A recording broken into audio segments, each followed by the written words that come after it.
Yo, tignan nyo to. Ayaw mag-start ng rebo. Yan. Tinawagan ako, ayaw mag-start ng rebo. So una ko chinek yung spark plug. Nag-i-spark naman. Tapos chinek ko yung air filter. Sabi ko, baka barado lang yung air filter kaya ayaw mag-start. Eh mukha naman madumi na rin. Ayun, oh. Pero tinanggal ko to eh. Yan, pinapa-start ko, ayaw pa rin. So ibig sabihin may hangin na, okay na yung hangin. Tapos yung mga spark plug, okay naman, nag-i-start din lahat ng spark. I-spark yung spark plug kapag kinakrank-crank lang eh. Nakikita ko nag-i-spark. Ngayon, huli ko suspect siya, fuel.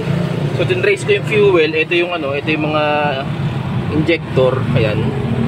Tapos connected dito. Ayan o. So trace hanggang dun. Ayun. So ito yung dugsungan niya. Ayan. Okay, so tinanggal ko yung hose. Ngayon, kinrank.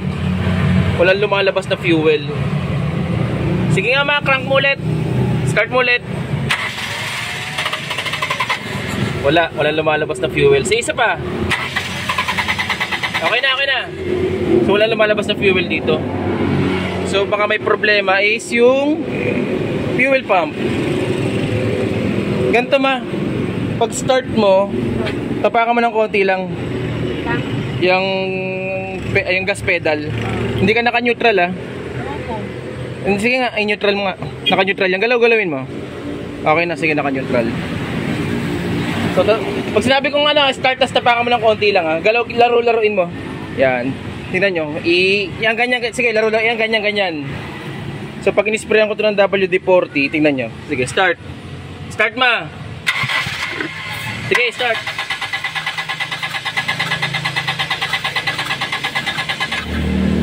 So, pa, start mo.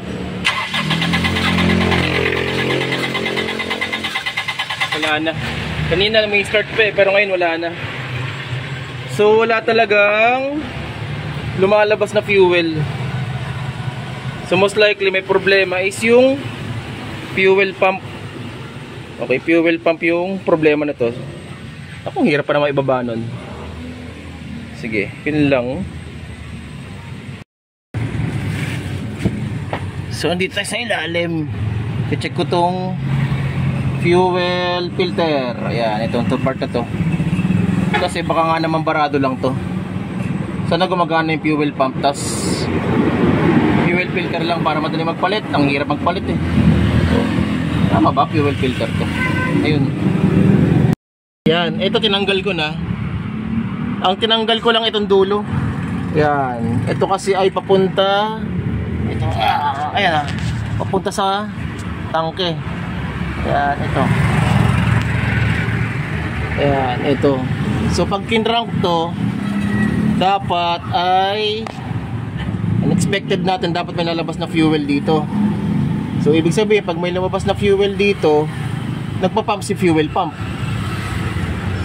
Pag hindi, yun lang. Ibig sabihin, hindi barado to, ang may problema si fuel pump. So kakrank to, may lalabas na fuel dyan. Sige. Ayan, i-start. Okay lang i-start? Tignan natin kung... Sige, start. Okay na. Walang lumalabas.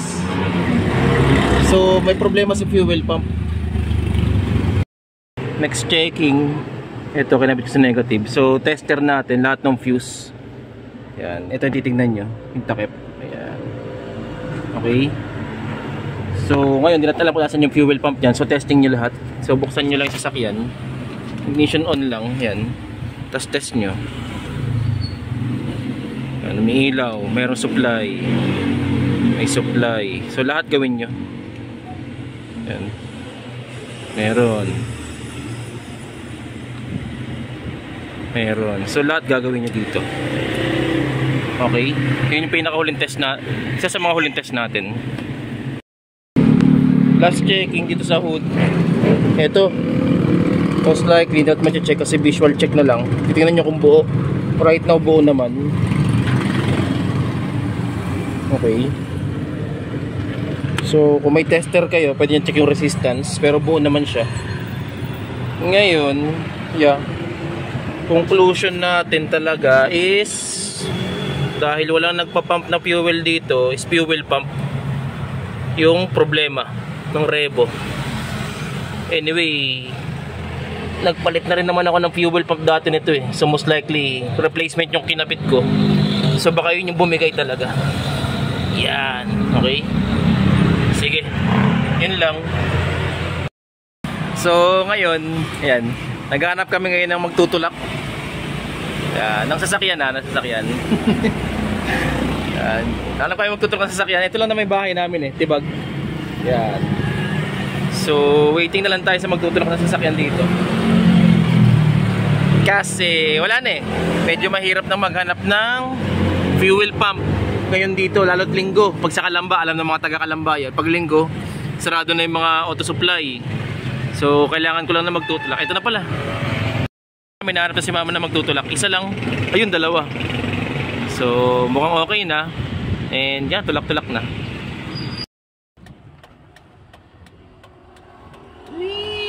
Yung susi mo, andyan ba sa'yo?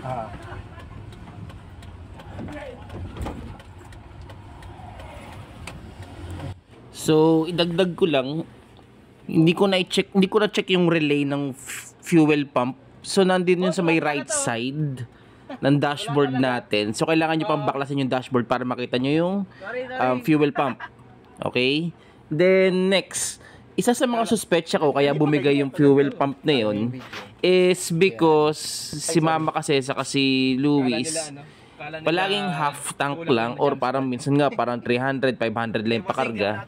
So most likely yung fuel pump nababasa pa, pero syempre hindi naman nalulubog.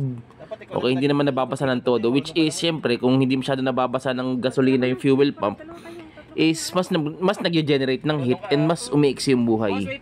Imagine parang 3 years ago lang simula na nagpalit ako ng fuel pump. Tapos bumigay. Okay, although aftermarket siya, I understand naman sa aftermarket, pero nakapagpalit na rin naman ako ng ibang aftermarket na fuel pump eh. So, yun lang. Siguro para mas tumagal lang din yung buhay, is mas maganda talaga is full tank. Huwag nyo namang isagad, okay? Full tank lang na automatic or mga 3/4, mga ganyan lang pag nagpapagasolina kayo. Okay?